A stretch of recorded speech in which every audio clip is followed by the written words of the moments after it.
and mass produce it. So the game was only rated AO for a few months, but if you dig around, you can still find some copies that were produced during this time before it was patched.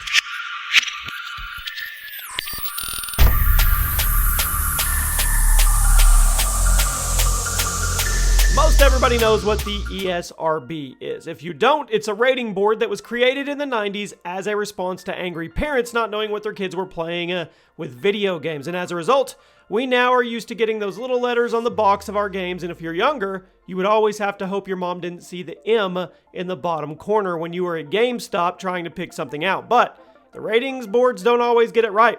And there have been quite a few high-profile games throughout the years that actually had their ratings changed by the ESRB for one reason or another. So today we're going to be taking a look throughout gaming history at 10 of the biggest games that had a rating change by the ESRB. So let me know if you've actually seen any different ratings on these game boxes. Drop a like, and here we go. First off is No Man's Sky. Now this was pretty controversial. I'm sure I don't have to remind you guys why this game was so hated upon release, but the controversy goes even deeper than that. It goes deeper than the broken promises. When the game was being hyped, we heard a lot about multiplayer aspects, but when the game launched, there was no multiplayer elements at all. Now this obviously pissed people off, and it also led to the discovery that the removal of the multiplayer was a super late change. In fact, it was such a late change that the game box had already been printed with a higher rating because of the multiplayer.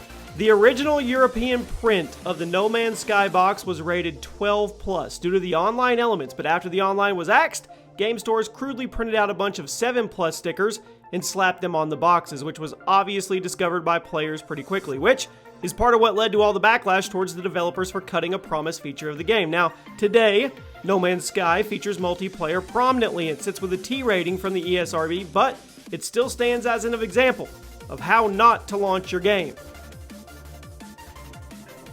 Next up is Crash Bandicoot Insane Trilogy with an N.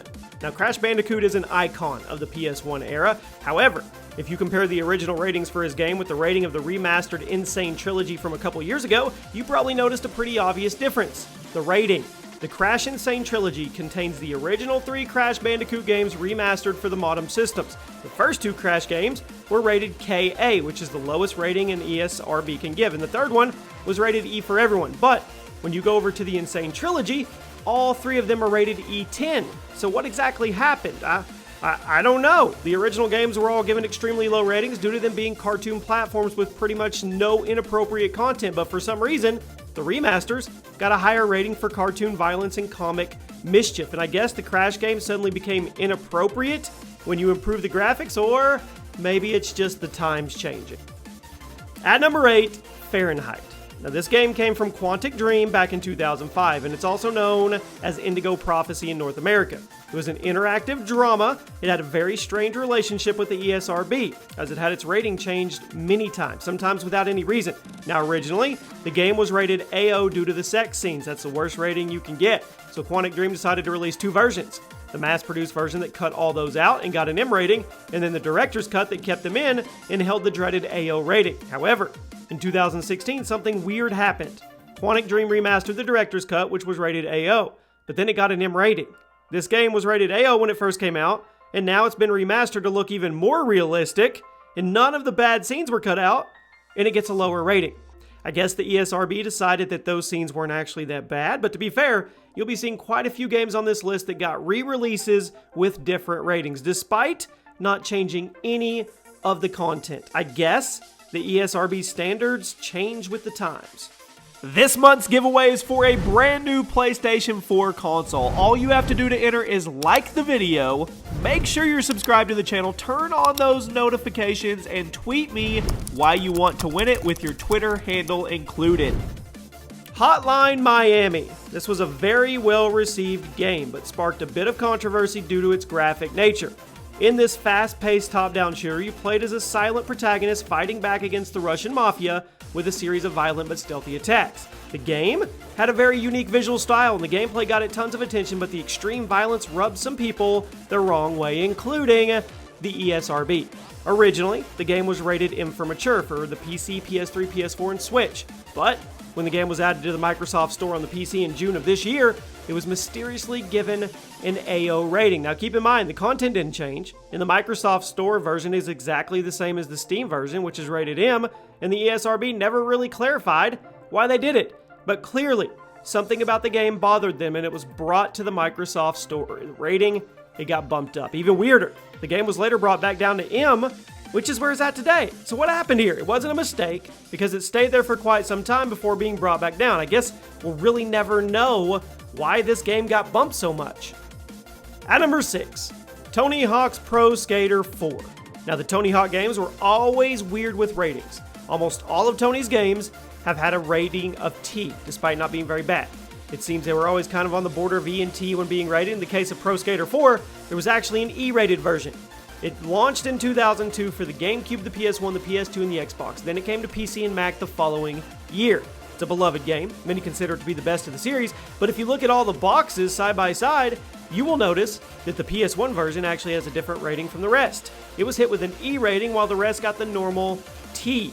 The PS1 version of the game is pretty much the same in terms of gameplay, with the only difference being smaller levels and the removal of blood. And that was all they had to do to get the rating lower. The gameplay was the same, music same, dialogue same. The only change was the removal of blood, and it got bumped down to an E rating. And ironically, in the main version of the game, there was an option to turn the blood off. So you have to wonder, if they had just permanently turned the blood off, would they have got a lower rating all the way around?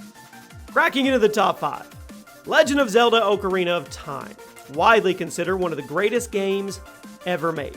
Released for the N64 in 1998. This was the first fully 3D Zelda game, and it revolutionized the way people looked at adventure games. Now originally, the game was rated E simply for violence. Then, it was re-released several times with the same rating, but when the game was brought to the 3DS in June of 2011, the rating got bumped up to E10 for animated blood, fantasy violence, and suggestive themes. And the reason for this is likely because the E10 rating didn't exist when the Ocarina first came out, but still, that's a bit of a jump from the original rating, and believe it or not, this isn't the only Zelda game to get a rating change. As we segue into the next one, Legend of Zelda Majora's Mask, often considered the darkest Zelda game aside from Twilight Princess, Mask was released for the N64 in 2000, then it was ported over to the GameCube in 2003.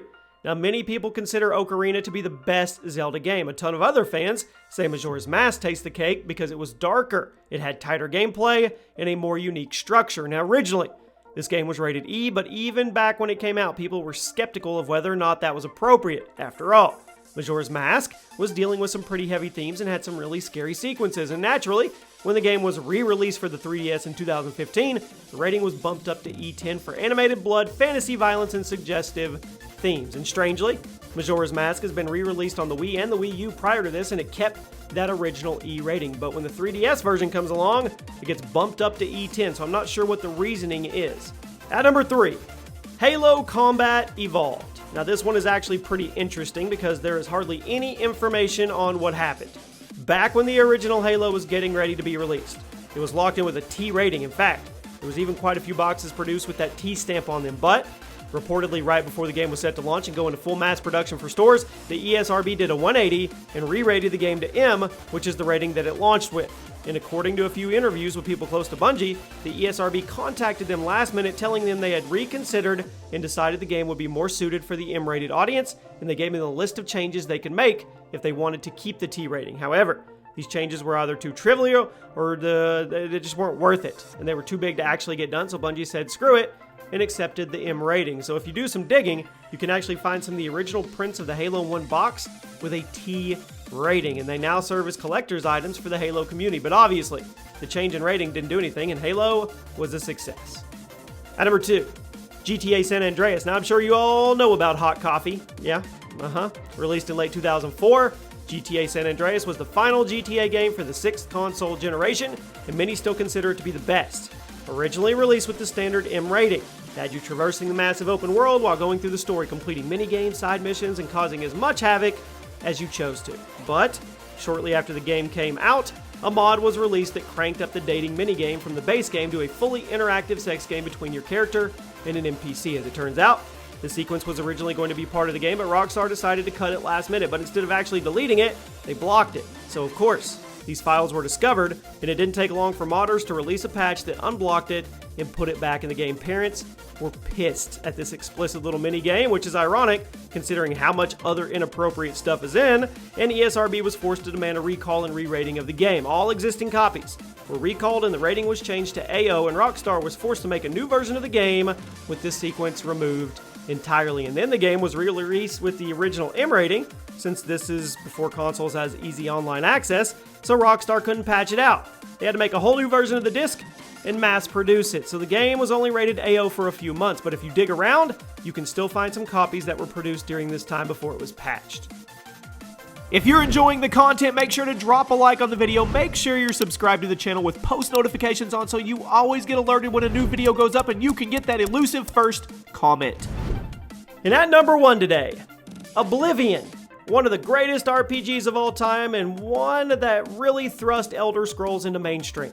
The 4th mainline Elder Scrolls game, and it launched in March of 2006 for the PC and the Xbox 360. And one thing that had a lot of people, one thing a lot of people didn't know is that the game was actually rated T when it came out. Compared to other games on the market and even other Elder Scroll games, Oblivion was pretty tame.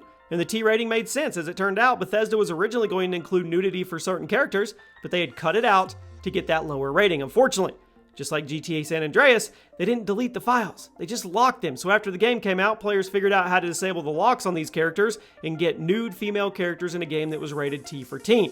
Obviously, the ESRB wasn't happy about this and demanded the game be re-rated to M, which Bethesda complied with, and all the future prints of the game came out with M instead of T, although Bethesda put up a little bit of a fight.